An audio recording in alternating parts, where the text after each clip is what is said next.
What is up, you savages? This is the Protect Your Neck podcast, and I'm your host, Dan Tom. Analyst is work you can find over at MMAJunkie.com as well as OddsCheckerUS.com. But on this here program, the Protect Your Neck podcast, we break down high-level MMA, but we're going to do it in a slightly different way. Not much to break down. I don't know about to look ahead. We'll talk about that. And no top five, but it's a guest that I've been wanting to grab back for a while, and looks like I might not be able to grab him for a while, so it looks like I grabbed him while I did. And before I get into too many touching analogies, let me introduce Ed Gallo at Edward Gallo MMA. What's up, Ed? Hey, Dan Tom. It's good to be back. Yeah, last time I was here, we talked about top 5 wrestlers in MMA on their feet, like takedown artists, essentially. And that was very fun. And ever since, you've been coming on my podcast a lot, all of our prediction panels, and you've been killing it.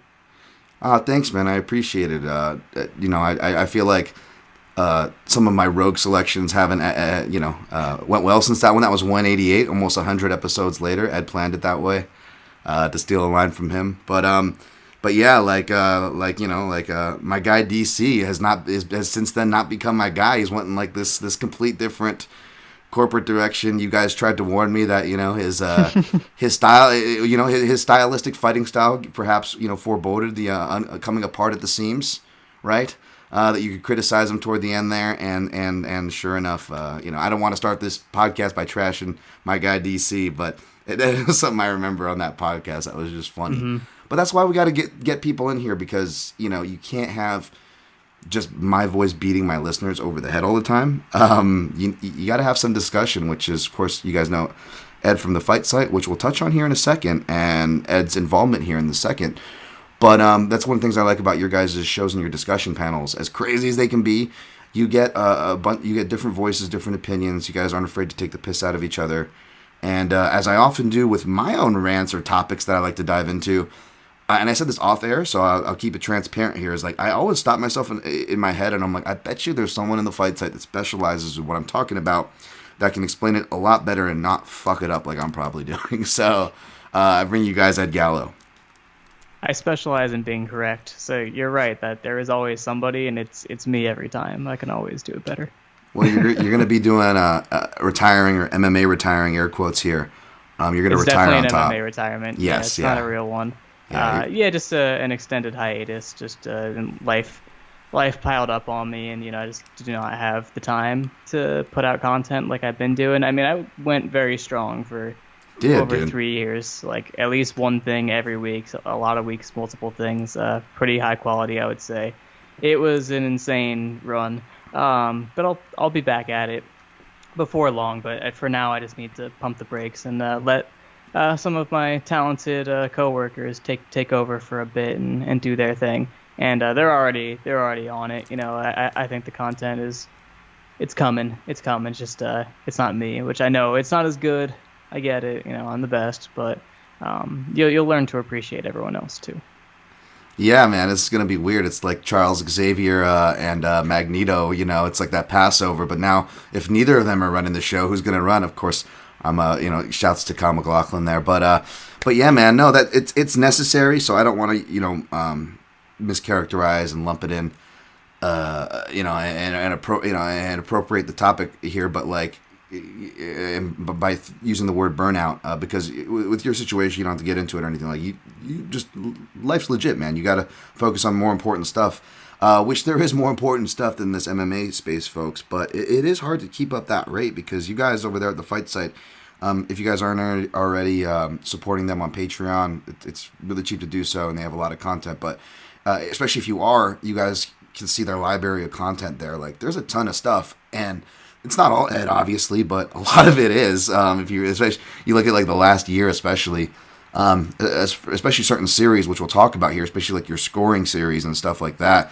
These very visual and audio. You offered both, obviously, things, and but let's be real for a sec. You don't gotta say everything or whatever, but that burnout, if you will. I hate to use that word, but that's a real thing, no? Mm-hmm. Yeah, I mean, it's like you do everything you need to do during the day, and even if you have time, you have a couple of hours, you're at the point where it's like, I should sleep, I should take care of myself, I shouldn't, hop on the computer and score every second of this 5-round fight right now. That's not really a good use of my time or my energy. If I don't have extra, you know what I mean? You got to be conscious of stuff like that. You got to monitor yourself. And like, I'm someone who can do stuff like that a lot. Like I can sacrifice a lot of time and sleep and things like that. But if I can feel when it's not going to go well, when my, health will deteriorate or whatever. And just, I saw it coming. I was like, this is going to be my schedule for, second half of 2021 and first half of 2022. I'm like, no way. Like, no way am I going to be able to keep up with any of this. So I just kind of, I put my warning in advance, like to my bloody elbow people. I'm like, I will probably not do anything after the Olympics end. I think that's going to be my finish line for now. And the Olympics were awesome. And I ended with a very strong Gable Steveson piece. It's like my 5th article on Gable Steveson, and I'm just like gonna rest on that for a bit. I put together a document of all of my written work, basically, that I shared out.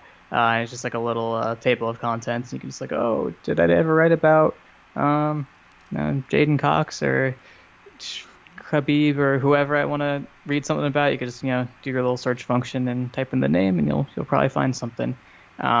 And even if you don't find something, I bet you, if you look up like a common opponent, like if you're like, oh, I really want to read about David Taylor, you're like, wait, where's the David Taylor article? And it's like, well, I have my Jordan Burroughs article and my Kyle Dake article and my Jaden Cox article and my Yazdani Charati article, and he's in all of them, so you're covered. So I think I covered a lot of ground in these past few years, and I don't need to do anything else on anybody for a long time. So if you have technical, analytical questions about any athlete that utilizes wrestling in the sport of wrestling or MMA, I probably did something. You can probably find it there.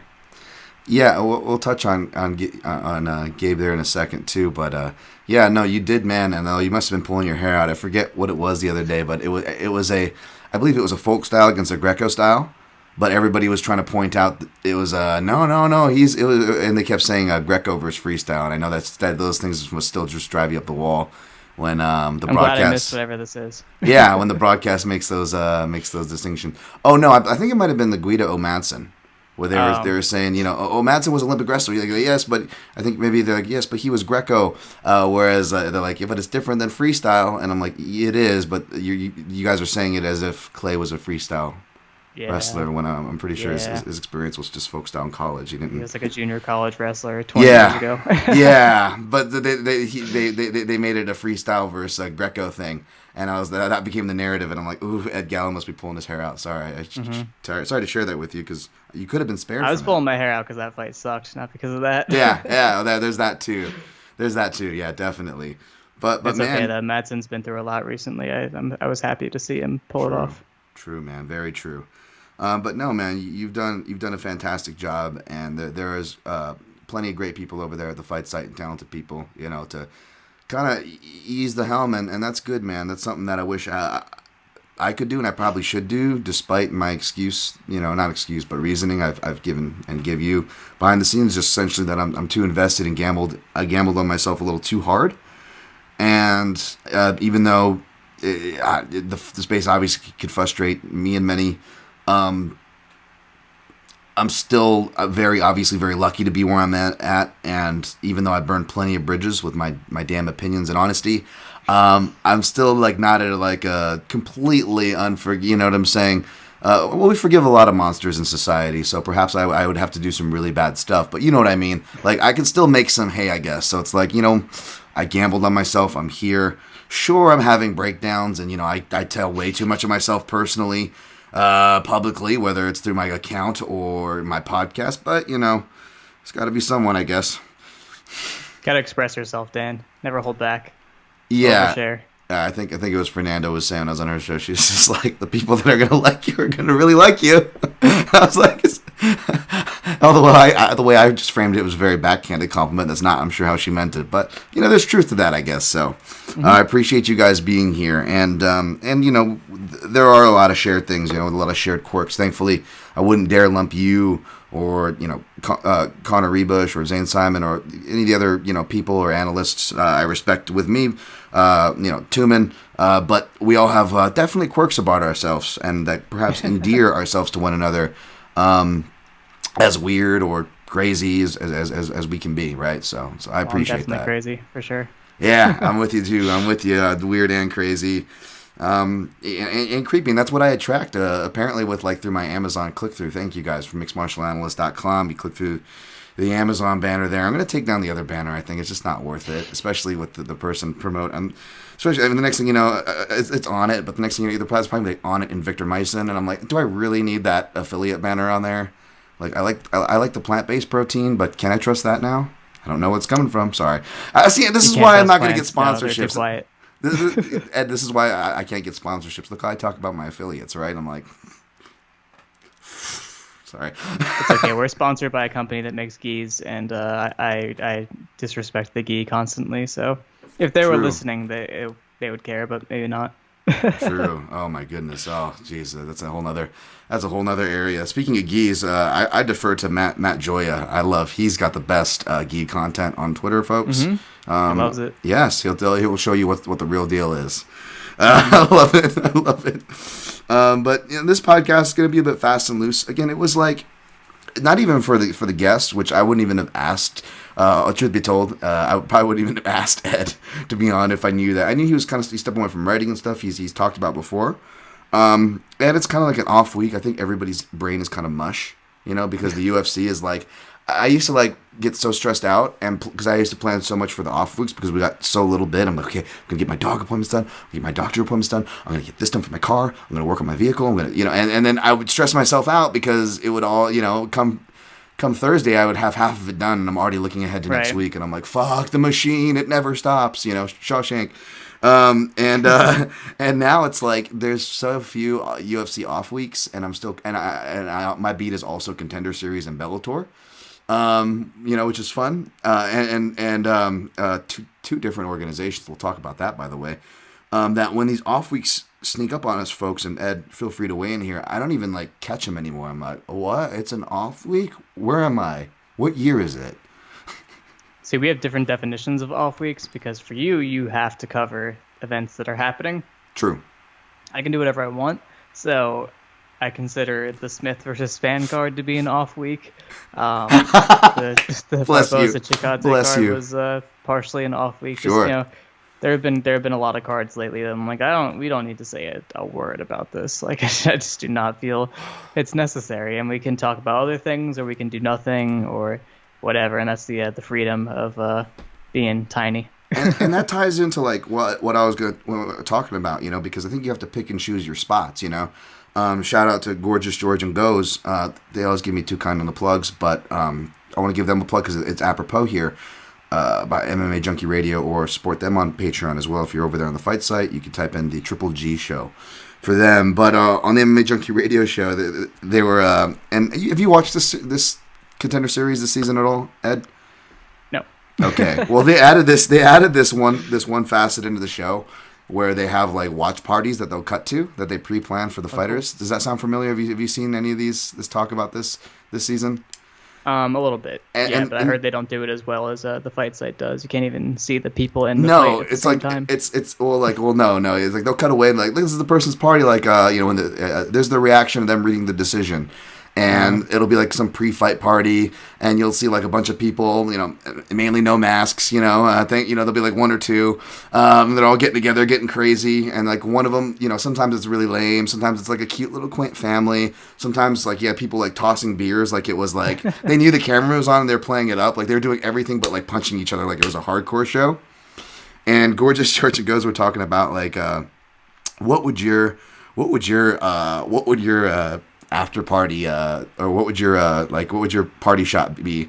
And Goes, which is why I love Goes, he was very Andy Kaufman-esque, and he was like, I would totally troll. I would be more worried about that than my fight. Like, he was like, I wouldn't even have people I know. He said he would just hire like 70 or 80-year-olds, make them wear like masks and Halloween costumes and clown suits, so people were just like genuinely like, what the fuck is going on at that party?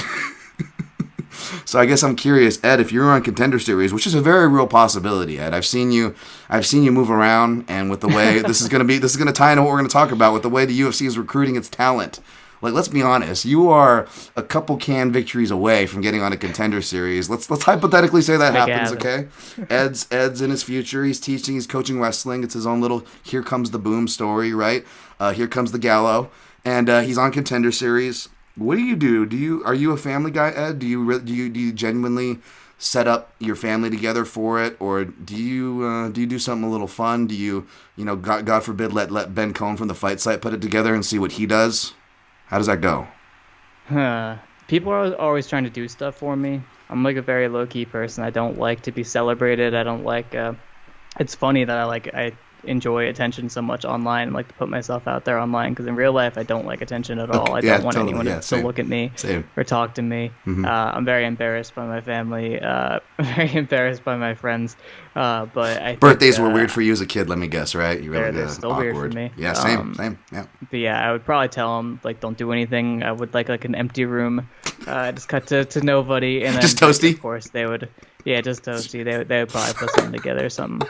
One time my college roommates, I said like, hey, no surprise party, no nothing. I don't want it, because my birthday is right at the beginning of the fall semester every year. And I moved in to our apartment, and my room was filled with balloons. I could open the door and just to the ceiling balloons. So probably something like that would end up happening, even though I would want just the solo toasty shot. Well, here's what I would picture is like you would probably request a solo toasty shot, and someone would be like, "She can't be." Someone from your family would be like, "Toasty can't be in there by herself. Let's get so and so. Let's get Sharon's dog. Let's get someone's dogs." Yeah. And then so here it cuts to all right, and Ed Gallo wins by unanimous decision. We're gonna see if he gets the contract, but first we're gonna cut back to Ed's family and see how they celebrated the call. And it's just toasty, but then you have like all the other, there's like two dogs fucking, there's two dogs fighting over here, one's eating fecal matter. You're like, all right. Sounds good. That's the Gallo party. All right, okay. We're going to cut back to him and Laura Sanko. Here's Ed. Well, Ed, that was your dog there? See, me, it would be like, I would probably go the goes route, and it would be more worth it to just see other people's reaction. Like, I would do like I would have everybody like it'd be a mix of like the dodgeball and like Pulp Fiction, the Gimp.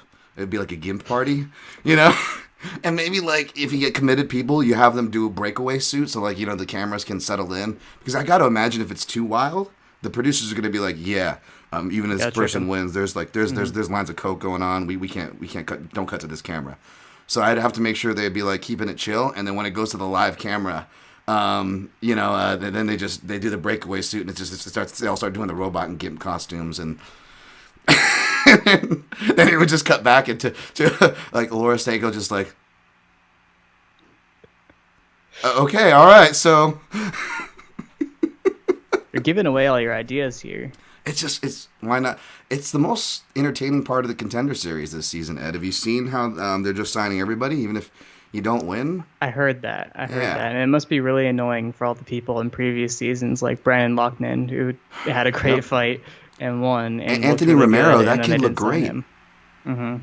I think shout out to Aaron Bronstetter. He did some really good stat work, which now it's going to be skewed because they're just taking everybody this season. Right. But prior to the season, he had a bunch of interesting stats, but the one that stood out to me was the best winning record of groupings of all the stats that he laid out was the fighters that Dana passed on. Yeah. So I was like, these are cool stats, but if you look at this one in particular, it's kind of an indictment on the show that they've been actually picking the talent poorly. That the people they're not picking who've won actually have the best record of all the sample. Do they? It's just, I don't even know. I do know. I do know what their goal is. It's just like their goal isn't to get fighters who are going to win a lot against good fighters. Their goal is to get fighters that make highlights, because the sport is just, they're leaning more towards spectacle again, but in a more professionally friendly way. I would say, like, they're not going with like this is the highest level. They're going with this is a really fun thing that we have really well organized. Like, it's very they're acting like it's super professionalized and like it's a flashy product, and they've gotten all these great media deals, and they have their own platforms and everything like that, and the production looks decent. I think the UFC production has always been pretty good. Yeah, they don't get enough credit. That part of it. All the stylistic choices, sure, but it's well done. Sure. So they have that. They have the high level fighters, and now they just need to. They've refocused their model on volume, so like they just need to put up as many cards as possible, at least one a week. And it doesn't really matter who's on it, because I think they've realized what their baseline is for their shows, like for viewership. So they just need people that can make it fun TV. So there's like that guy did a flying knee in right now. It's like if you got like 20 guys who like aren't very deep, but they have some moves, and they could produce a highlight and make your show worth watching. And people tune in, and maybe they watch a replay and like, oh, I want to watch the next UFC show. And you got two guys who maybe aren't very good, but they're flashy and aggressive, and it's like they're probably gonna finish each other, which is why all these recent cards have been like, oh my god, this card is so meaningless. They've been delivering, in air quotes, with action. A lot's been happening. There's been a lot of finishes, but that's by design. You know what I mean? Like, if that's what you like about the sport, that is okay with me.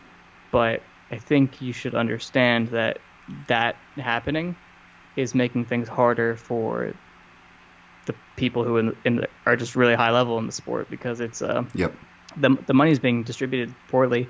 I mean, these Contender Series contracts suck, so it's not like those people are being paid a lot, but you're just spending money on people that maybe shouldn't be there, and getting volume for your roster instead of focusing up on whatever. But honestly, like, that whole argument is irrelevant. That everything I just said is irrelevant, because you could do both. It wouldn't matter if the revenue share wasn't below 20%, which is the lowest of any professional sports league in the world. It hasn't changed at all in however long, like two sales of the companies, like $4 billion valuation, everything like that, still 17%. So I think it's just a reflection of how they're doing business. And I understand, like, they're owned by a Hollywood talent agency, like they're going for that direction. I don't think they care about it as much as a sport and more as a product or a spectacle. And it's a shame, but other promotions have responded well. I think they've capitalized, and they're scooping up a lot of really solid talent. PFL and Bellator especially are really making a lot of moves, whereas other organizations are starting to lag. But they've become much more watchable lately, and a lot of it is just mining the Caucasus. Just grab all those people, because ACA really broke down too. I mean, there were like the sanctions or whatever against Kadyrov, and there's a lot going on there. Like, the league was gonna not exist anymore, and it's just I think a lot of the prime fighters kind of aged out or have been leaving, and so that's fading. So there's a big shift going on with the talent distribution in MMA, but the UFC is always gonna be weird. It's always been kind of weird, but it's way.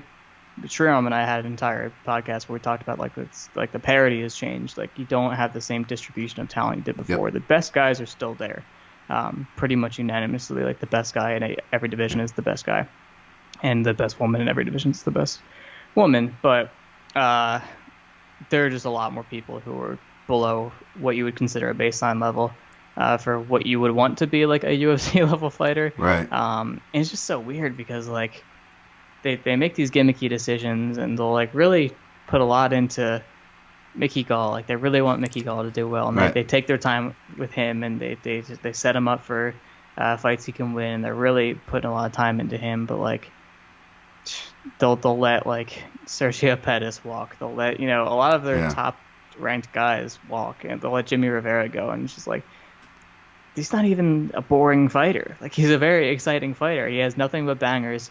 He's a very high-level fighter. There's nothing I can't see. Like, is he asking for too much money? Like, is it that big of a difference? It's just like, it's insane to me how they operate. I don't think I think they have habits and behaviors that aren't necessarily from like, this makes the most sense in terms of the bottom line. But I think they work hard to establish the culture of the business that they have, and it's a bad culture. It's a hostile culture, and they like it that way. And I think they take pride in it, and I think Dana White's very proud of it too, and he'll never lie about it. He lies about a lot, but when you hear him talk about fighters negotiating or anything that has to do with their rights, he's pretty candid.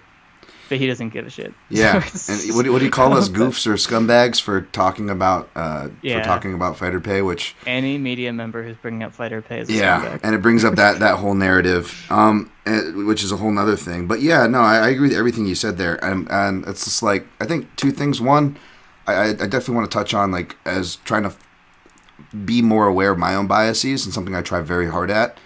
I realized that I'm a bit of a skill snob, which is common in analysts, common with people that come from traditional martial arts. We value technique almost to a fault, right? It's very common.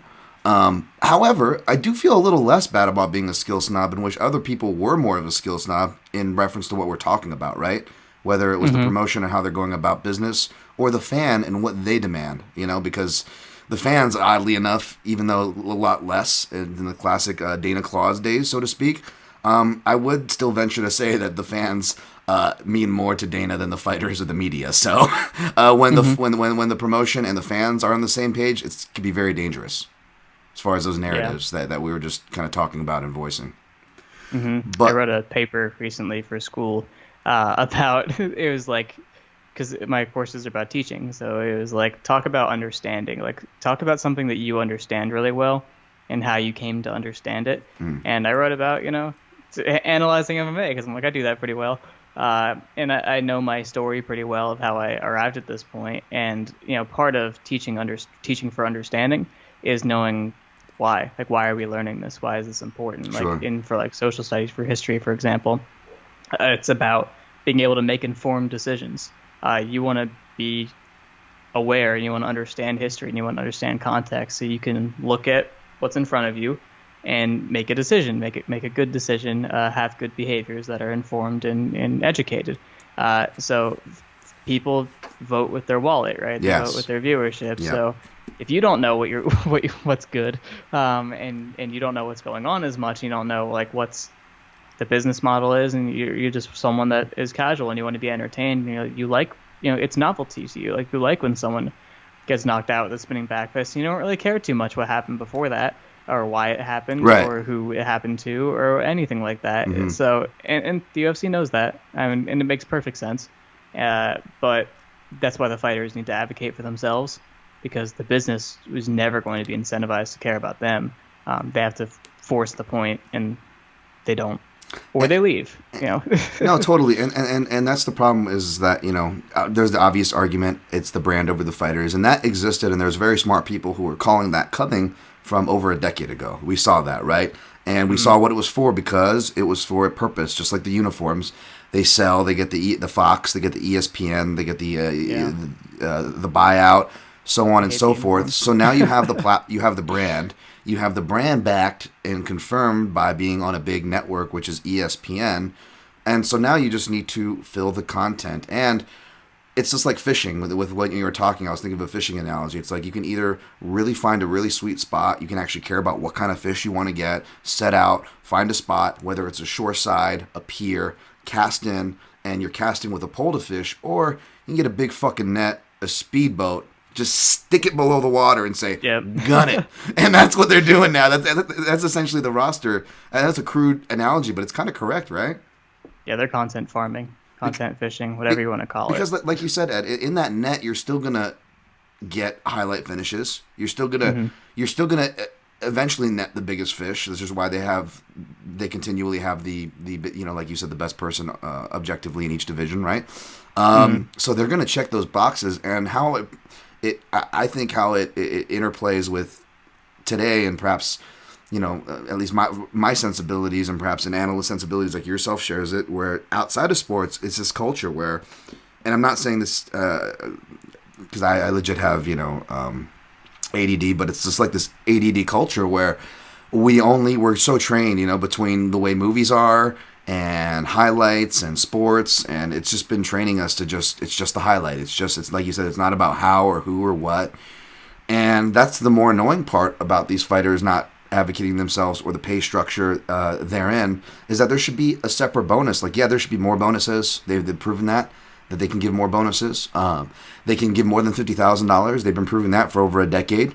Back when Dana used to like not agree with the decision, and then he paid like Campman and Diego an extra $100K to say fuck you to the commission. Like that was the cool gamble cooler, away $1 million any given night of his life. Yeah, it's like it's nothing to him. He stopped doing that, of course, as much. And it sucks because not only the company obviously has profited so much more since then, and we've seen the actual numbers and the actual share, but there's this language that's out there that's clicks and viral and things going viral. And, Dana, he goes, that better be on top 10 ESPN. And, he used to hope and pray, and now he almost like tells him in his post-fight scrums, like he did it just last week. He goes, if that's not on top 10 ESPN, he got, really pissed. And because he knows that's what it represents. Like all they need is the highlight. It can be from, a stalwart in the welterweight division, or it can be from a Contender Series noob. And it doesn't matter. They see UFC highlight. Oh, the UFC is on. They're the king of what they do. They must still be the king. Look at them doing their thing. And, they just, and in no way, even if that fighter were to get a bonus for that, even that $50,000 bonus, in no way does it reflect the value of that evergreen highlight, especially the really big ones like what was the Impa Kasangane was on, Joaquin Buckley hit him with that. That should be like a minimum, and this still wouldn't be enough, but just for what's realistic to the UFC, that should be a minimum $200K bonus right up front, and that still is not enough when you calculate the views. He made them so much money with that kick, and I'm sure he didn't see even close to what he should have seen. No. It was ridiculous. So that's kind of just been the style of fishing, and it's tough because one of my beats again is Contender Series, and I have to grade these winners, and I part of me does kind of have to bend to the show because it is what the show is. Yeah. I'm grading it on that sole performance, and even though I don't grade the first round finish as high, and I've been clear and consistent about that, I still have a hard time not giving them the A, but I save the A plus for fighters that actually like overcome adversity. My first A plus was actually Paige Van Zant's husband, and it's terrible that I say that and not his name. Austin Vanderford. Vanderford. And again, he was another one too. Dana White passed on him, and now he's killing it. He's a part of that. I watched his fight on Contender Series. He looked totally acceptable. Like he would be good. Yeah, like he got caught early, but it's like, oh wow, no, it was good because you got to actually see something from him, right? And I think they're like, but he got caught early, and I think that was the excuse he used to not sign him. And you're like, what? Because he overcame adversity and he didn't just fold. Sorry, tangent there, but like, so I'll say that like I gave Chitty Ninja Kawani an A plus just because he was so damn overqualified. And he got to show a vast range of skill, overcame adversity of a foul. But it sucks because it's like, wait a minute, now we're seeing more ACA guys, even like not even just like North American names. We're seeing like, actually good fighters on Contender Series, but you're like, wait a minute, are you going to actually raise from that shitty 12-12? Or are these guys getting treated like they're fucking 4-0 with 4 first-round finishes? Let's see what the fuck they can do. Mm-hmm. But yeah, I mean, we teased it before, but just laughable came out today. I think Abel Stevenson said it. Yeah. That after he signed with WWE, he said that Dana White wanted him to get a few fights in the regional scene, which was like, okay, maybe. And then he wanted him to maybe have to prove himself on the Contender Series. And he's like, you want the most popular wrestler in college right now and an Olympic gold medalist, about like on track to be the most popular wrestler in the country, has the most Instagram followers, like is absolute phenom, can do backflips as a heavyweight, which is like obviously clearly very, very, very special. You want him to go on the Contender Series? You kidding me? Like, are you like that's the most insulting thing I've ever heard. Like, you signed CM Punk from nothing. From nothing, you signed him and you found him somebody to fight, and you were willing to hold up his career. And then you held up the career of the guy that he fought, who also was from nothing. At least he was an actual martial artist. And you've signed, Brock Lesnar 1-0 or whatever, and you've signed you so many times have done worse things than signing that female boxer in Contender Series. Didn't they do a pro female boxer? Her first pro fight was on Contender Series last year. Wolf or something. They do that stuff all the time, though. They've signed people off the Ultimate Fighter who had 0 professional fights, like all the time. So it's like insane that this guy who is so much more special than any of them, you're gonna treat him like that. You're gonna insult him like that. Like, did you even want him? Like, because that's not how you act if you actually want him. In short, because I don't want to make you redo all the work that you've already done, because Ed Gallo was putting out stuff before it became the hot topic. Like, because for whatever reason, it was like, do you notice that, Ed, after you put out those articles, like, it was just, I was almost sick of Gable Stevenson, because I was seeing him like abused in the timeline. PFL did that weird thing where they had like an hour break between fights, and they were just parading black athletes up in the broadcast and like ogling over him. It was kind of creepy. But Gable Stevenson was one of them, and like they were like doing everything, but like literally like, but besides from having like, you know, Randy or Ken Flo get on his knees and polish him off, like I was like, the guys, and I love Randy and Ken Flo. I'm just saying that's what it looked like. But it was just like, it was clear there was interest in him, and it just doesn't even seem the UFC. Did they even care? Did they even try? It's what we were saying before. We're like, yeah, we could spend money on him, and it'd probably work out, and it'd probably be great. Or we could just do exactly what we're doing and not bend over for this guy. And like, oh, you think you're so good, like that we need you. We don't. Like, I mean, they don't think they need Francis Ngannou. Like, they don't care about the champion. Like, they really don't care about the fighters at all. And they're like, we don't need any of you. We don't need to pay any of you. And if we lost all of our best fighters tomorrow, we'd still be a viable business and we'd be fine. And it's like, that's horrifying. And I almost, and even though it was what led to this content machine and creating this monster, granted, and even though it was disingenuous, I still almost miss the global expansion UFC, because even though it was disingenuous, you know, you could have been like, and they still talk about it, but I really, they were growing the sport. This gif here, I don't think they're interested in UFC Africa. I don't think they're interested in places where it's either they don't feel that there's enough money, or there is enough money, but it's already spoken for, like, you know, with a lot of the Asian markets, which is why if you notice, they kind of haven't given a shit about them for like 10 years. Like, they had the Benson and Edgar, they broke through, they came back, they made a bit of a deal of it. They didn't really give a shit. So I don't think they give a shit about, you know, UFC Africa or anything else either. And it sucks to say that, because they should. It would be nice, and even if it was disingenuous, it's at least an excuse to get these countries, these people, these fighters, you know, it gets money in the fighter's pocket, it gives them more promotional leeway, you know, it opens up another market, which I know there's a lot of that UFC rhetoric, but there is some truth to that, where it does inspire the market, it will help open gyms, create more youth programs, which I know me and Ed are big fans of as far as sports in general, and kids somewhere to go. So again, there's like plenty of genuinely good things from something that you could argue was disingenuous for a bigger model in mind. And I almost dare say miss that model, because we could at least inclusify that, whereas now it's just real obvious. It's like, okay, who's going to work for cheap and who's not testing for COVID? Any takers? Yeah. Any takers? For sure. To pivot slightly on the topic and rewind a little bit, just talking about being skill snobs. Yeah. You know, I feel that I clarify this a lot within my private conversations, like with my friends and everything like that, but I don't talk about it publicly enough.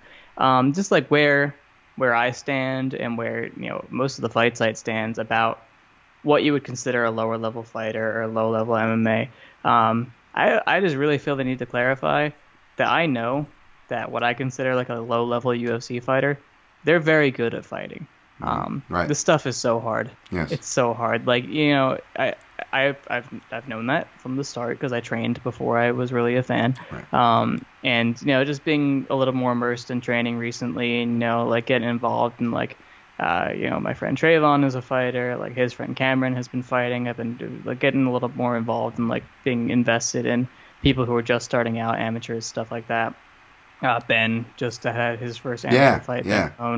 And just like scouting opponents and just watching them. So like, you know, like as much as I can know what the best thing to do in every situation is and what a great fighter looks like, it's a whole different thing to apply that to yourself and to be in there and to beat somebody strong or somebody who's dangerous in an area, or especially in like these short, like messy fights. And like, I mean, everything that goes into it, like having the time to train like a real fighter, having the resources to do that, getting over your nerves and performance anxiety, like getting out to actually represent what you can do in competition, that is so much to overcome. So when I'm talking about like, you know, this guy isn't that good or whatever, or other people deserve better, it's all relative. It's all in comparison to what the highest level of the sport is. And I think it speaks to the sport that even though MMA at a high level still has tons of holes in it technically,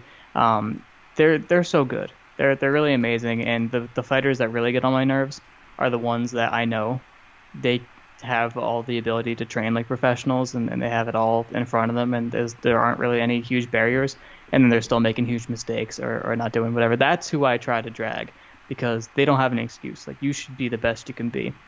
But people who are like, scrapping on these Contender Series cards and like getting, long shot entrances to the UFC, most of them have jobs.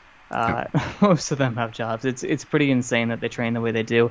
And I want nothing but the best for them. I want them to get paid. Sure. So when you're saying like, oh, the Contender Series is giving opportunities to fighters who might not normally get shots in the UFC, yes, but also they're getting locked into these terrible contracts, and it's probably bad for them in the long run. And when you do that, you also weaken the pool in other organizations, because now they're not going over there and showing what level they're at, and maybe earning their worth, and then they can come to the UFC later if the ceiling isn't as high. But I think that's becoming less relevant as well, because Bellator just did $1 million payouts for their tournament. Yeah. PFL's been doing $1 million payouts for 3 seasons now or whatever. Like, they got the money. Like, they can pay these people. So it's happening. And stuff like the Contender Series contracts, stuff like the Ultimate Fighter contracts, like, you can pretend to care about fighters on the fringe who really need to become professionals, in a sense that this is their full-time job and they don't have to worry. But you see fighters who are decently well established and have been in the UFC for a few years and have wins, getting their $50,000 bonus and just breaking down and crying because it changed their whole life, because they did not have surplus. Like, they were going fight to fight. Like, it's not right. That's not a professional sport. That's not what it is. And the UFC sets the standard. So just wanted to acknowledge that I respect the hell out of almost every fighter, really. Yeah. And I know it's super hard, and that's why I get so mad. The way that the sport is discussed and the way the fighters are treated. I'm glad you brought that up, because I think people will take that the wrong way, where it's like, whether it's like, yeah, that's a great example. I know we both shared the one with Julian Erosa, where I'm happy for him, but at the same time, it's just like, you're not rooting against somebody. It's not that, I picked against him, and I heard your takes on the podcast, and I don't disagree. But it's one of those things where people will look at it and go, what do you got against Erosa? You don't want to see a guy do well and overcome adversity? You're not happy for him? It's like, no, I'm happy for him, but it sucks because, I don't want to have brain damage, because even though he did win, he still got concussed and dropped and took a lot of hard shots. And even though it was a short camp, he actually, one of the things he noted, he's like, I actually got cage time because everybody has to share that damn cage in Extreme Couture. And he was like, I actually got cage time to spar. So I'm like, okay, there's more shots to the head there. Or, I explained with my, I know I get passionate about getting more sparring for this camp. And that was his key. I was like, what? Yeah. And there were like guys like, and again, my bias, this is where my bias plays in here. I'm not hating, but definitely come off as a hater against guys like Giga Chikadze. But I'll listen to, and I remember like listening to Shuram, who does a great job. Like, he, like, listening to his live commentary, I'm like, that's me. And like, so many analysts were just like, oh, and he just put the foot on the gas, and that's that. He wins. Okay, yeah. Offense, defense be damned. Defense be damned. By the way, that's just like an evergreen saying. But especially of late at MMA, there's been so many examples of defense be damned, and I think that's where our snobbery can come in. And it's good of us to admit that, yes. But in our defense, I don't think it's a bad thing when we're talking about, again, the current trends as far as high level air quotes MMA goes. And I think people should understand that, like, kind of like what you said when you were talking about lower level. It's not like we're hating on this person who is thought not to be good, or this person who's thought to be good. Maybe we're trying to, I believe chopping the polys, as the Australian call it, bringing someone back down to earth a bit, which is another maybe reason why I appreciate Australians and Australian humor a bit, because there's a lot of that in there too.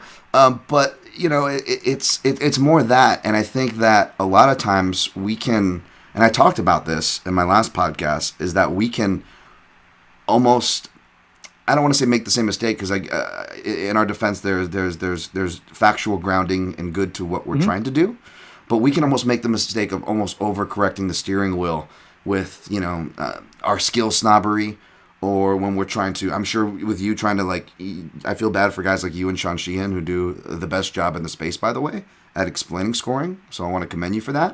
And I think you did some really good efforts and really great content there at the fight site.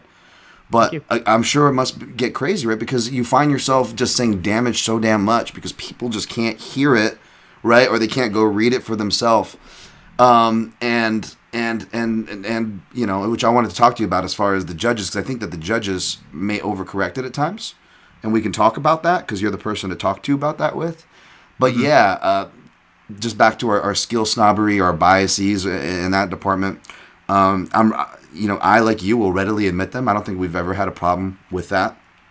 But I do think that you're right. I think people should understand why that is, and you don't have to think like Ed, and you don't have to think like me. You don't ever have to think like me, by the way. You probably shouldn't. That's another thing. I know just because I'm passionate about something, it doesn't mean I'm like, trying to be authoritarian and tell you all what to think. However, I do think it is good to keep these things that we're saying in mind, especially if you find yourself complaining about why didn't Kyoji Horiguchi get signed by the UFC? That's another one. There's another one today that was just like, what the fuck? To keep that in mind on what you're watching. Mm-hmm. Mm-hmm. Yeah, I think it's going to become more and more common that someone's going to have to really break out within the UFC to become a high-paid person. I think maybe they learned a lesson with Conor McGregor and John Jones and Ronda Rousey, that these really, really high-profile stars, the people that people can really latch onto, are volatile. And, you can't control them, and you can't always get what you want out of them, and they're not reliable, and you're going to have a backup plan. And they said, let's move away from that model. If we get those people, we get those people. They don't know how to build them, so they're just like, if it happens, it happens. Right. We're going to do other stuff. So if you have like Kyoji Horiguchi, like, yeah, he could be the champion of his division, but are people going to care about him? Nope. No. So sadly, the Western audiences, and they're not going to make the effort to bring him to Asia, even if COVID wasn't going on. They already trended away from that. Again, they trended away from the global expansion aspect of it. So they're not going to give two shits there. But the wrestling one is still kind of big personality too. But they're like, oh, if he doesn't speak perfect English, no one's going to care. So it's like, there's no gimmick. And you know what? Fuck it. I mean, like Bellator will do their damnedest. But I think Risen, by the way, one of the best promotional as far like legit when his karate teacher passed away and they did that whole thing, like that was like beautiful meld of like traditional MMA, old school MMA, like everything molding as one. Very much of I love that. I love that. But yeah, with the wrestlers, it's funny. It's like, is it because they don't have a guy like Goldie, which maybe you think would be a good thing? Like, because if it was me, if Goldie was still there, I'd be like, we cannot hire people with long resumes because Goldie is going to spend the entire fight reading the fucking resume. Like, if we hire Gable Stevenson, it's going to be 10 minutes and 14 seconds of Goldie reading the resume until he gets to the fight. Let me tell you about his career at Apple Valley High School. Like, let's start there. Well, the Apple Valley wrestler very embraced the grind, and then he'll segue off to another wrestler. Like, oh God, here we go. Here comes the Turk. Take a shot every time you hear the Turk. Not to turn into shitting on Goldie, but that was like a staple, that they would go for, and they still sign guys like Gregor Gillespie. Mm-hmm. So it still boggles my mind. On that area, and I get it. Which wrestlers they want and which ones they don't, and I don't think there's a process, and I really don't understand how they choose. It's very strange. Speaking of, shout out for Contender Series, my man Mo Miller is gonna come up 2 weeks, I think, next week, 2 weeks or something like that. He better win because he's there. He's good. He's good to go. Shouts to Mo Miller. But yeah, no, that I did see that is exciting. But you're right. I don't even know if it's so much of the striker bias before, because again, like you mentioned, Paddy Pimblett or what's his name, Mickey Gall. Like those guys are grapplers, which maybe is more of a defense be damned, right? Jesus, and like people are gonna say we're hating on him, and we're just like, no, I am. I'm hating on him. I watched a bunch of his. I never seen him get a knockout like that. So it's just one of those, and then it's one of those things that you get the knockout, and everybody acts like it's God's greatest thing, and that's like a normal thing. You're like, it's not a normal thing. He's got some juice. He threw a lot of hard punches in succession. And I'm like, that's impressive physically for you to do that, but also the way you did it was terrible, and Luigi's reaction was terrible. and the fight Yes. before that from you was terrible. Yes. And you're like a bad person who says terrible things on social media, so I don't find myself rooting for you. So I Yeah. There's that too. I don't It's care. like, So I'm overcorrecting. Like I want good things so much for the people who deserve it, and I'm like, you shouldn't really have good things coming to you if you're acting like this and getting this kind of recognition and attention, and you're not there. You're not that guy. Like, how dare you? Like, but get your money. I understand, but I'm gonna root against you actively. I'm completely with that, but does that speak to the problem of us trying to figure it out, where it's not skill and it's not even style bias anymore? It's literally, it has nothing to do with skills at all. It's literally just, can you be that personality, that loud on the mic personality that they can sell or whatever? And even then, like you said, are they even going to fully water those plants anymore after what happened with Conor McGregor, right? So it's just, but maybe they want to have enough of it to at least keep the image as if there's more stars down the pipeline. You better tune in. But they're not actually going to water these plants and let them grow. They're going to take them away from the windowsill when they start getting a little too big. Put another baby plant out there. And I know these analogies can go on all day, but it is strange. So I do want to even though I kind of just said styles don't matter, I do want to shift the style. And it is a style that seems to be getting less love, like we just said. But already was prone to maybe not getting as much love because of the styles it can put you in. And not all these guys are like this, but just as we get out of here, I just want to touch on 2 fighters and a grappling department of a main event coming up. We'll see if it comes up. Again, this is why it's not really a look-ahead episode like a lot of people are doing, because between COVID and the matchmaking that we're complaining about, there's not much to look ahead to UFC-wise, so you don't know what's going to happen. But I believe this next week, you've got Arman Tsarukyan fighting somebody. Christos Giagos, a wrestle boxer, okay? Oh, and then you've got Curtis Blaydes against Frozenstruck, I believe. Shuram coined that. Probably someone from the fight side did. Rosenstruck, part of my dude there, part of my the fantasy Jewish fight league, baby. No, he's obviously from Suriname. But we got Curtis Blaydes and Arman Tsarukyan. Not so much the matchups or any hard picks or anything like that.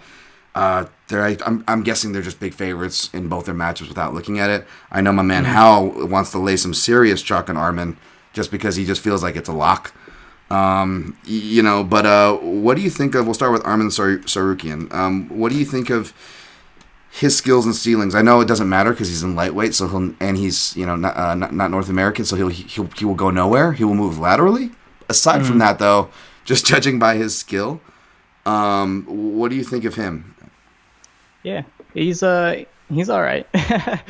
Basically, the way I feel about Arman Tsarukyan is how I feel about a lot of fighters, where there are definitely areas of their skill competencies that I'm impressed with. Like when he's in a situation wrestling, I think he looks pretty good. When he's in a situation grappling, I think he looks good on his back, on top, whatever. He can put together some interesting combinations. Like he can kick dexterously on the outside. So all these things together, if you said, okay, here's this guy's ability, control him, make him win fights, I would probably do a better job than he does, just because his game is so unfocused. It's a bit processless. Mm-hmm. He doesn't really, his striking isn't really connected to the way he wants to wrestle. And he doesn't really understand directionality yet in terms of okay, I have an advantage in this position, like when I have them on the cage, or I am disadvantaged when I'm on the cage. His striking doesn't reflect awareness of that. So there's just a lot transitionally I think he needs to work on. He's hit some stuff. I put together a little clip before he had some nice transitions off his rear hand to singles against Davi Hamosh, things like that. But those are moves. So there are moves, there are setups, there are tricks. And then there's process. It's here's where I want to be in the cage. I'm going to use my striking to put myself there, or I'm going to use a go-to shot to put myself there. And it just doesn't seem like he's someone who's prioritizing his game as a grappler, as someone who's going to win by getting on top of people, primarily. So I think Giagos might draw a annoyingly competitive fight out of him for people that bet on him that. I think it might be too close for comfort. I don't see Giagos as somebody who's has great ideas about what he does, but I mean he can go with him on the feet. He can go with him when they wrestle as well. And I think Tsarukyan might just be one of those guys that's going to give, if you're skilled, if you're tough, he's going to give you a good fight. But it's kind of up in the air how much of the fight he's going to win, or what positions they're going to end up, because he just doesn't really have a control of the action. So there's a lot of fighters like that. He's probably one of the more skilled ones that is that way. But yeah, just it really inhibits the ceiling, in my opinion, and his striking just isn't really that threatening overall. I don't really like the way he throws his hands. It seems not uncomfortable. Just I don't really believe he wants to hit people that much. Just connect, like it's like connecting pieces for his kicks. Yeah. He's got a kick. Yeah. But then his kicks don't always connect to his wrestling, so it's like, what are we even doing on the feet at that point? Right. So if you watch his fight with like Islam Makhachev, what was impressive was like he got off his back well. He scrambled well with Islam, but he was reacting. Yeah, I was gonna say he's really reactive, and his athleticism bails him out. I'm not ready to write him off though, because there's clearly skill that got me excited for him. Like, I picked Islam, but I told people that were wondering, why isn't Islam getting moved to a -500? I'm like, it's because this guy has actually got some skill, and I was proud that he made a good account for himself in a loss, because that was my biggest talking point that week when everybody was saying, just lay your house on Islam, and I'm like, okay, definitely not a terrible fighter to do that. I'm picking him to win for sure, but I will say, this guy does have some skill. But I do wonder if he's just at that age, and because he's so skillful, if he's just being overly inundated and he's still trying to figure out who he is. I wonder if maybe, and not that Fiziev did this, but if he will attempt to do, maybe if it's what Fiziev's trying to attempt to do, I don't know, but maybe switching over and going to a North American camp, or a more established camp in that sense. Maybe then, I don't know. Obviously, Tiger Muay Thai does some great things, so it's not like he's in a bad camp or anything, by the way. Mm-hmm. But yeah, we'll see about that. Curtis Blaydes. What are your thoughts on Curtis Blaydes? I don't know if I've heard you talk about Curtis Blaydes much. He's got Rosenstruck ahead of him. It's a pretty obvious dynamic, that fight. No need to really break that down. It's Derek Lewis again. But as far as Blaydes' ceiling, like he shows that he can wrestle for 5 rounds, although it's very labored if you can't put the guy away. It's there'll be some sketchy moments in there. I like the stuff that he does with his rides, although sometimes I still feel like his aggression, I don't know if it's more focused than it is aggression sometimes, maybe can allow people to work their way up a little more than they should sometimes.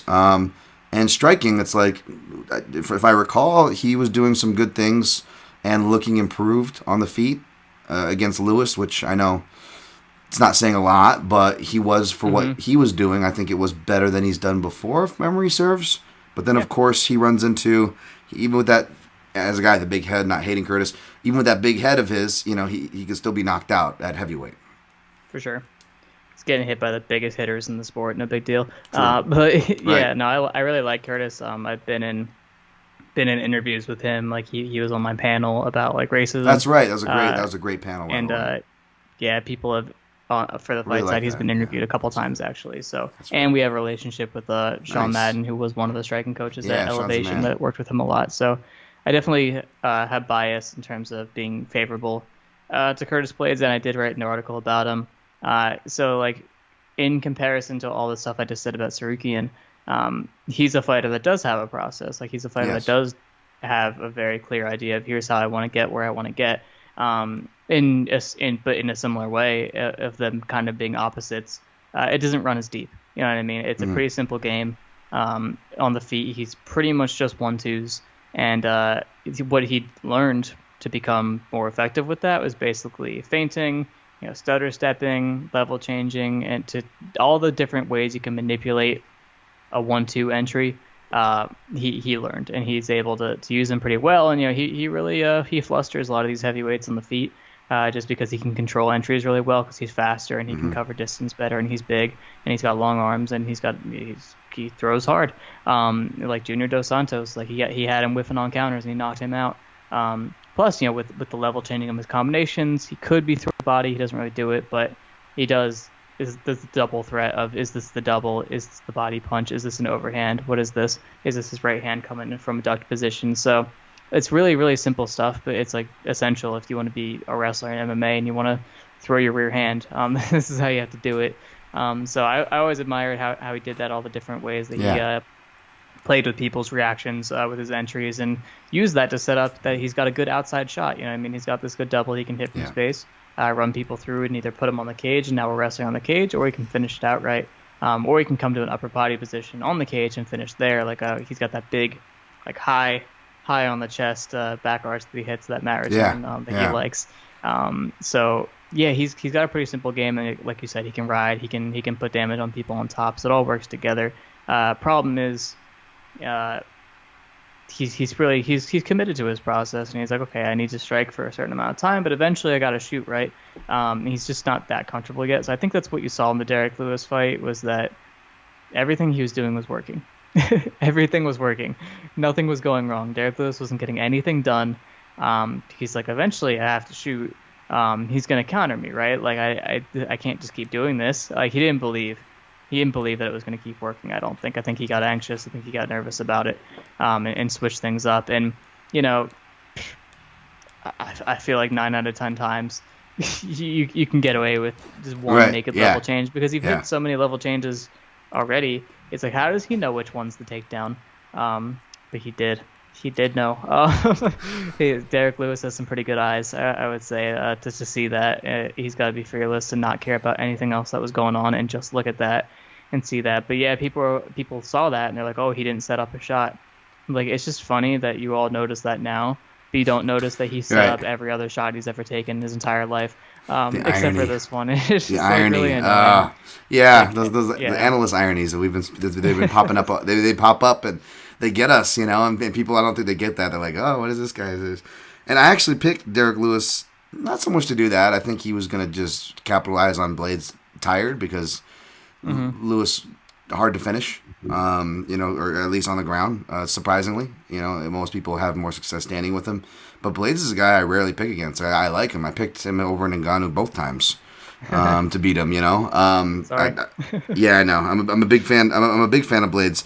But I do wonder, it's just like, I can't help but place him against guys because it's, heavyweight that barely has any wrestlers. So it's like, you can't help but immediately picture how he'd do against Gon. Or with the UFC and how they are, again, it's no country for old wrestlers.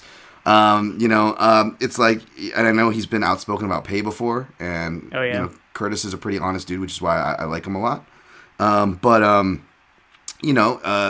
Does he go the way of Bellator? And then immediately I'm picturing Czech Congo with a shit-eating grin, because you know what would happen in that fight, Ed, right? If Czech Congo fought Curtis Blaydes. They'd be on the cage the whole time, and Curtis would have some sore balls in the morning. Yep. That's iffy. And then he has to watch out for the opportunistic knockout of Congo randomly. The ugliest, dirtiest fight of all time. Yes. And if you mess up, he's going to knock you out. Yeah. And either way, it's ball shots. Win or lose, your balls are taking a beating. Which is another reason. You can't win against Czech Congo. Which is another reason I get way more upset at, like, fouls, like eye pokes and low blows, than any of the other, the low leg kick stuff, because it's just like, you should be cheating in every contest. Whenever you get tired, you should just foul, because you're not going to get points taken away. You're going to probably get 2 times without points taken away. Even if you do get points, at least you're not getting finished. You can catch your breath. You can catch a breath. Maybe go finish them, or save yourself and go out on composure. Derek Lewis admit that he does that. Like he was on some podcast and he's like, John Jones. I wanted a breather. Yeah, John Jones, the same thing. Oh yeah, totally. All right, I don't want to keep you any longer. By the way, real quick, speaking of Rosenstruck in the Fantasy Jewish Fight League, happy belated Jewish New Year. I don't know if how long you guys celebrate. It's just sundown to sundown. It was Monday to Tuesday. All right, my God. I don't even think I wish my audience happy Chinese New Year like in February, by the way, but it's okay. That's probably, it shows why the Chinese and the Jews get along so well. A lot of my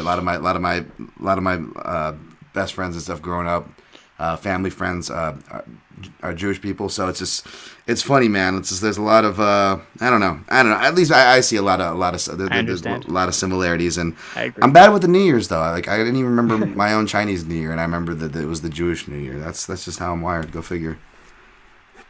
All right. Well, Volkanovski and Ortega, because this is actually like an actually good fight. That's that's going to be happening when hopefully we'll see.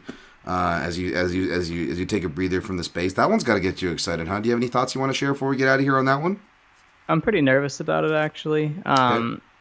Ortega is not somebody I see winning a single round against Volkanovski. He's really not that kind of fighter. Sure. His fight against the Korean Zombie actually was one of the first fights where he really looked like he was interested in winning rounds and trying to win the majority of exchanges and not like push anything and just try to be better, which annoyed me because that's not how he's won fights in the past. And you should be focusing on the way that you are and not completely changing everything because it's very rare that works out.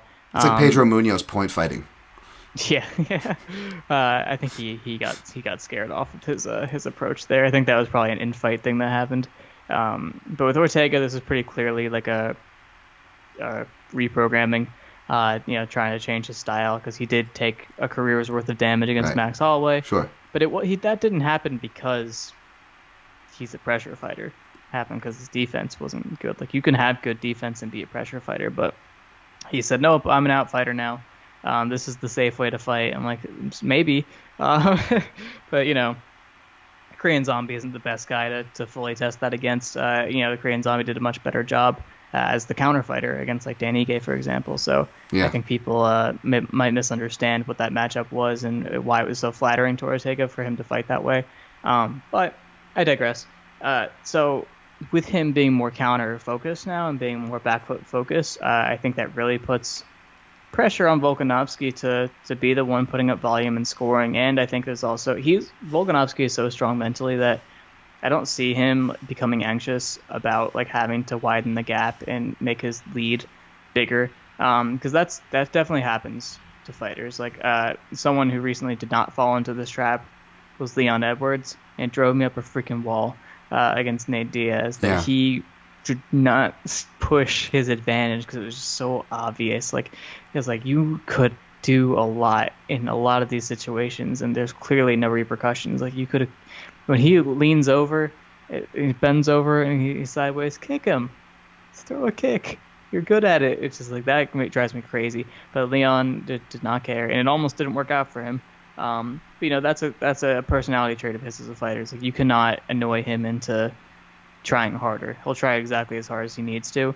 Volkanovski is the same way, where he can adjust his intensity for what the fight demands. He'll kind of meet you where you're at and just make sure he can maintain his lead. And if he has an obvious advantage, like his early career as a grappler, in MMA, like he was running through people. But as he's encountered more difficult matchups, he's been a lot more careful, and he's very comfortable with maintaining a small lead. So that makes me feel a little less nervous. But the idea of Ortega kind of waiting on him, and Volkanovski being a little older, someone that does get hurt in fights, that scares me just because Ortega is very dangerous, deceptively heavy-handed. He knows how to hurt people, and he's really good at capitalizing when things are starting to go his way. I mean, that's how he won pretty much every fight, is that he created opportunities by being patient and pressuring and leaning on his attributes a little bit, just to let them kind of tire themselves out on him and get nervous that he's still coming after them or still there or still dangerous, and they make mistakes. But in terms of like Ortega like taking Volk down and submitting him or anything like that, that's not even in my mind. Like I don't think that's gonna be what happens. But I don't know. I just it's gonna come down to moments for Ortega, and those are hard to predict. It's hard to say, like, is there going to be a moment that matters enough that he could win with it, My thing is hard. I think a lot of us have been wondering if we're going to get, from analyst to casual takes, do we see the sellout on offensive grappling that we saw from early Volkanovski come back in any of these stylistic matchups? It's at the very least, it's been a question posed through the last fights. Do we see it here? Maybe we see more tactical clinch stuff like he did with Aldo, to as far as controlling that fight. And so, like you said, we've been more conservative with it. But obviously, you shoot guillotine, Ortega, good guillotine, pressure. Maybe he shoots to alleviate pressure. These are like basic scenarios you can kind of whip up in your head as far as, because you're right, I don't see Ortega taking him down, right? So you think of the inverse scenarios. But for me, I do wonder that even if he doesn't shoot, is it just too dangerous to even push Ortega up to the clinch with the height difference and what we've seen Ortega being able to do to just grab onto things, you know?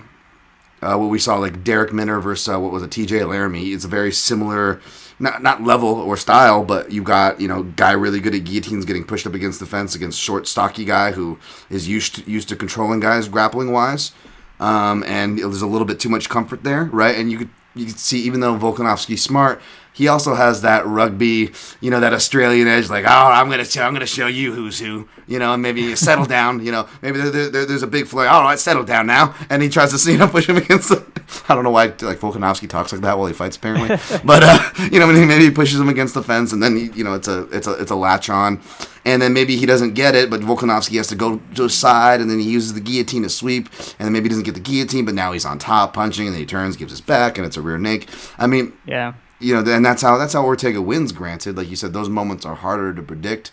But I guess that's what I see as far as these scenarios. Otherwise, you run the gamut of a really close fight. I don't think Ortega's newfound love for feints from the southpaw stance, I don't know if he'll have as much play with those as Volkanovski has had with his, with the opponents and the minutes that he's had to put in with his newer style and his understanding of feints and how he integrates it into his game. So the stand-up worries me less, except for the fact that, like, you're right, it could be close. I just can't help but think of these grappling scenarios. Yeah. Big cage or not, I just feel like any kind of, you're in the clinch even, it's dangerous. Well, last time we saw Volk hitting offensive takedowns was in that last fight against Max Holloway, the rematch. He started going to the inside trip later in the fight, and he hit it every time. Every time he went to it, because he in the first fight he was trying to hit that like outside step double leg that like TJ Dillashaw popularized. He was trying to hit that drop step, and when you shoot on Max from space, he's really good at just pulling you up into an upper body position. So his adjustment from the first fight to the second fight as a wrestler was, okay, I can shoot from the outside whenever, and I'm gonna get an upper body position, and I can just train to hit something as soon as I get there. So he's like, I know how to get into the clinch with Max, and here's my clinch takedown, inside trip from over-unders. He had nice mechanics on it. He's good at it, and inside tripping tall people is fun because they often stand more upright because they like to be taller than you in the clinch. So MMA clinching is so interesting to me with the incorporation of wrestling, just because the foot positioning can be so different, like the posture and the foot positioning. Like if you don't want to get hit with strikes versus you want to be in a solid base position as a grappler, totally different. Like where your hips are even. So if like if you're in the clinch with somebody and you want to like be in a wrestling stance, you're gonna get your hips back, right? There's gonna be a lot of space between your hips and their hips. Your chests are down and your stomachs have that big window. You get kneed, right? People start kneeing where they come over the top with elbows, and it's a really bad place to not get hit from. And you pull your hips in, and all of a sudden you're in the worst position you could possibly be for takedowns. So it's just like the blend between the two is always very interesting, and I love seeing fighters exploit that. I've done a couple of videos on that where shooting a knee up the middle and immediately hitting your clinch based takedown after that because their stance is going to change, stuff like that. But Alexander Volkanovski is the kind of guy that understands transitions. He thinks a couple steps ahead when he does something, and it's just it's nice. It's nice to watch that. Whereas Ortega is somebody who is planning ahead in terms of, I'm going to get you eventually, but he's always looking for like, what can I exploit here, and like doesn't have as many consistent tools. Whereas Volkanovski is the one setting his own traps, putting the data out there, creating the opportunities. Being the guy that leads and being the guy that can control. And I always respect that more, I would say, because it's no nonsense. You know what I mean? It's like, I'm going to make this happen. I'm not going to rely on chance or anything. Like, I'm just going to be good. I'm going to put it out there, and I'm going to think about what I'm doing. And if you don't stop me, it's going to work. Like, he's also someone that can respond to you so well. Like, Max Holloway made such good adjustments between their first two fights, and he got really creative with his entries, and he got a good read on the way Volk likes to come in. He got a good read on his counters, and it definitely troubled Volk at first. But then once he had seen everything, he said, okay, Yep. I like you're not gonna get away with any of that anymore. And he's just he's a very smart fighter. So yeah, my main concern is honestly just durability at this point. Like he did get rocked by Max a couple times, and like I said, Ortega does hit pretty hard, and I cannot unsee him maybe having some shaky moments. But it's hard to know. It's hard to know things about chins, and I never make predictions based on trying to predict what someone's chin's going to be like. Those are always my worst predictions too, to be honest. So yeah, it's not a bad thing to steer clear from. I love that note you said on the knee to the clinch position. I was just thinking, my guy Sakurai actually does that. Jens Paulman, the video I just clipped, he actually does that exact thing. He uses the tie clinch briefly, or he enters off a clinch knee, and then goes right to body lock. Nice. And then I cut where it led to from there, because you only got a little bit for the Twitter vids. Shouts to Sakurai, by the way. He's doing like across the leg. He's doing calf kicks. He like bruised up Jen's calf back in the day. He was doing off the counter, coming forward, kicking off the counter, lead, inside, outside. I'm like, dude, good dude doing a fucking leg kick. The kids don't know about Sakurai. Ed, I commentated his fight against Anderson Silva from Anderson Silva first loss. Review. Yeah. And I was like, and like there's definitely issues here, but for the time, for a 5'8" guy, for a generously listed 5'8" dude. A tall actual guy could strike and counter was going to be the because defense obviously wasn't Sakurai's strong point. Moving the head, he could do a lot of feints, and he actually did feint playing and stuff, which was pretty cool. Like he one of the old school early guys. So that's another reason why we get annoyed, because it's not like it's unrealistic because Jose Aldo do it, everybody should do it. Like no, it's like a lot of these things have been done before Jose Aldo or before. Like they can be done. You can check and defend. You can feint and fake things out. Like there is a reason these things are said by a lot of analysts ad nauseum almost. So no, that was a great take on the Ortega. And yeah, I'd be curious. If he does go for that, because I think that he could survive down there, because a lot of Ortega, not only is the guard jiu-jitsu stuff not high percentage this day and age, especially in the male divisions, but even Ortega's like triangles and stuff. If you look, they came off of like back scrambles, and they're not exactly. He's not doing straight guard play, and I know Volk gets lumped in with City Kickboxing. But his main gym before, during, and since is with George Lopez in Australia, and I believe that's a jiu-jitsu gym with his head coach is actually like a Brazilian jiu-jitsu black belt, I believe. So I imagine he's working keeping the hands on the biceps while he's in that guard. I would count on Volk to be a good positional player in that sense. I know he did a lot of meta smashing when he was doing that in the UFC more earlier on, but yeah, I'm excited for that fight. So thank you for giving your thoughts on that, Ed. Man, I already took way more time. I want to let you out of here because it's already late, and then I appreciate the fuck out of you, especially trying to get out of MMA, and I'm not letting you here. But this was a good conversation, man. Before I give the floor to you, kind of a big thing to throw at you for our last question, but with the scoring and the wrestling, and not to pigeonhole you for your specialties, because you're good at many things, Ed, but my complaint is that, again, we talked about the matchmaking, how UFC is always kind of favored the strikers, the highlight, the ADD of our attention spans of the casual fans. I feel like there's, it's no country for old wrestlers or grapplers, and especially now that you have the scoring, which again, I don't disagree with. I'm glad that there's a movement to follow the criteria. I just feel like between fans and judges, that there are still plenty of rounds and plenty of scenarios where there isn't meaningful damage in the striking, whether it's on the floor or on the feet. And I still feel like whether or not we're picking the right round winner, that the explanations or the talking points on commentary, the scores and everything in between, they're not reflecting people that are getting fights to the ground, keeping fights to the ground where they're not getting back up, but that alone doesn't win you around. That doesn't score a lot, granted, but there is a difference there. But not just keeping it on the ground. Maybe they're not doing a ridiculous amount of striking damage, but they're doing enough to open up passes and open up advancements for passes, and or eventually what you should be working toward a finish, a submission. And maybe they get that, and they get the head and arm, and then the person doesn't get it, or they give the back, they advance them out, they go for the rear naked. They eventually fall over. They parlay into an armbar that's not close, but they don't take a lot to get back up to the feet. I don't know. I'm not of the school. Obviously, there's so many scenarios. It's unfair to weigh in off just that. But when, again, there's not meaningful damage done, not even by the other party, really by either. Like, or maybe there is, but it's not a huge amount, and it's kind of a wash. The main criteria of damage, the striking that causes the damage, the visual damage, concussionary damage, dropping, etc. Whatever happened or didn't happen is about an even. But one fighter did a lot of grappling work. They didn't get the finish. But I'm of the school, it's like, I've heard people say that effective grappling is getting a submission win. I'm like, I don't know. I would argue that's getting a submission win.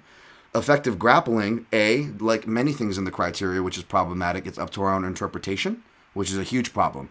So I kind of fall more along the lines of, I'm not sure if it was Luke Thomas, I'm not sure the math he did, but I fall along the lines of, I'm not going to stop caring so much because it's so open to fucking interpretation that you could just have professionals fuck it up, which is what we see on a week in and week out basis. Mm-hmm.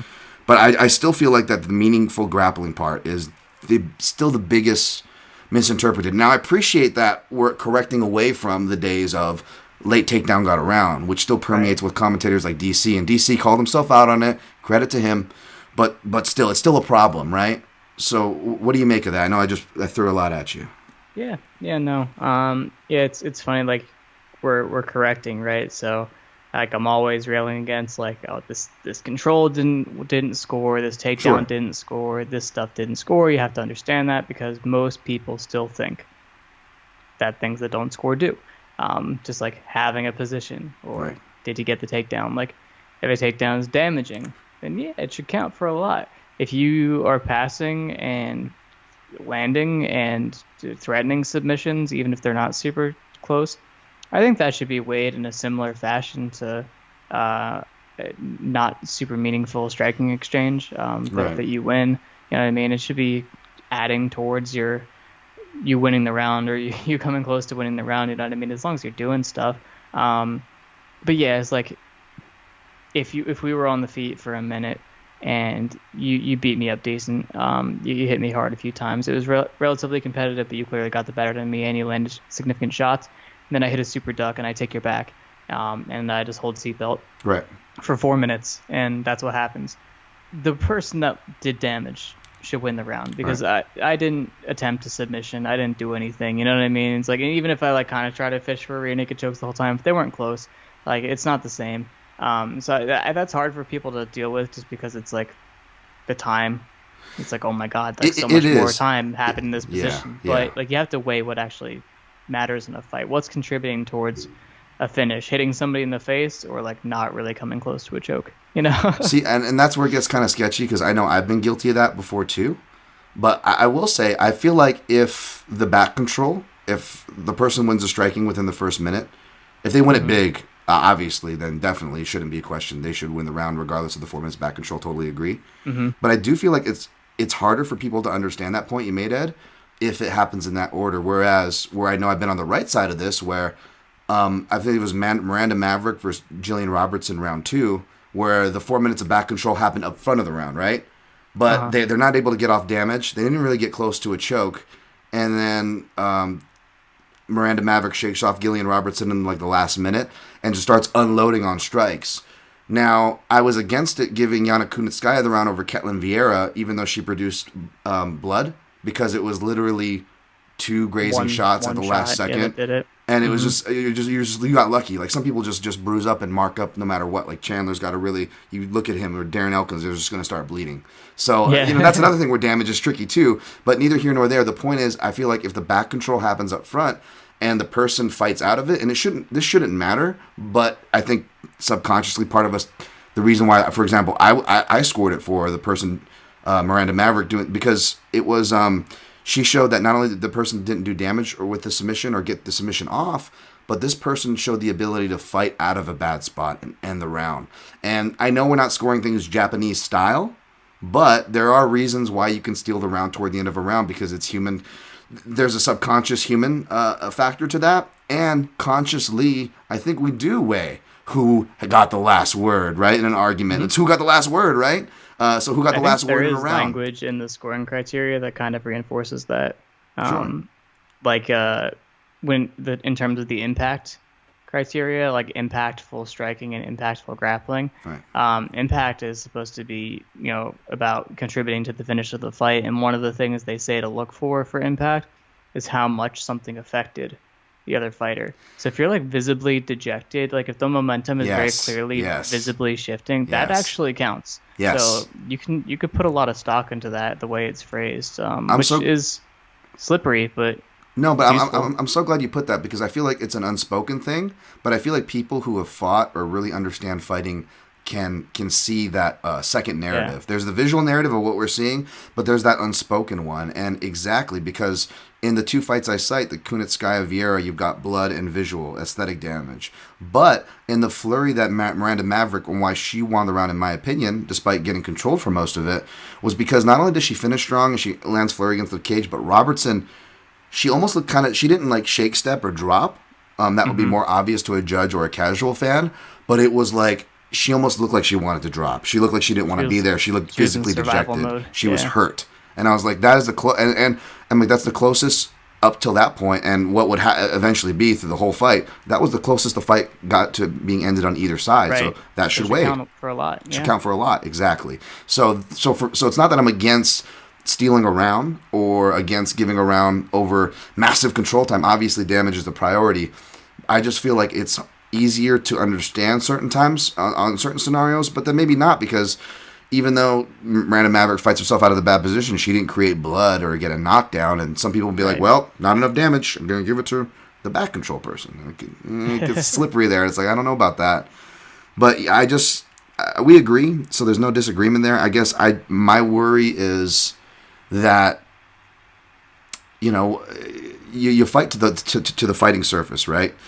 And I was listening to Saif Sayud talk about how he corners fighters differently for Contender Series. He goes, even if we're up 2 rounds, I'm telling my guys to go for the finish, and I'm having them do reckless stuff that might be looked at as irresponsible cornering, because he was basing it off, because he's taking Contender Series at their word and how they started doing things, which to his credit, he was obviously had a lot of fighters in that start.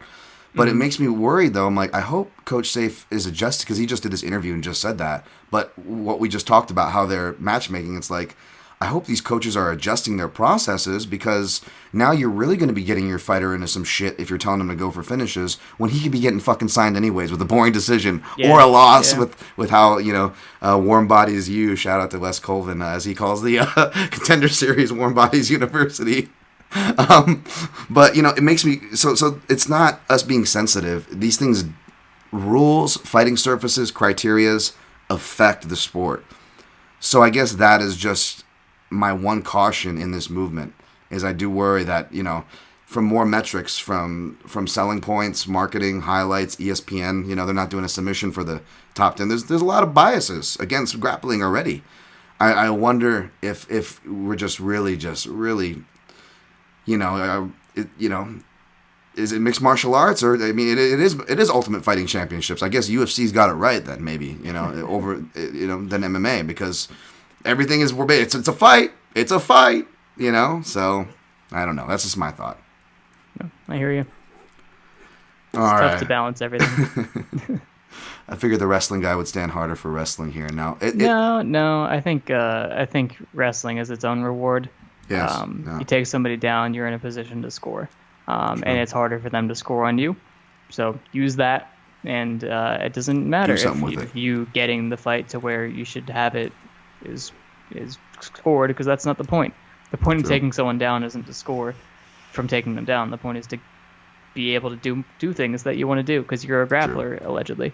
So it's but wrestlers, coming from their sports, sometimes see it differently. Like in folk style, you don't have to score on top. A lot of people do, but you don't have to. If you hold them down, you win.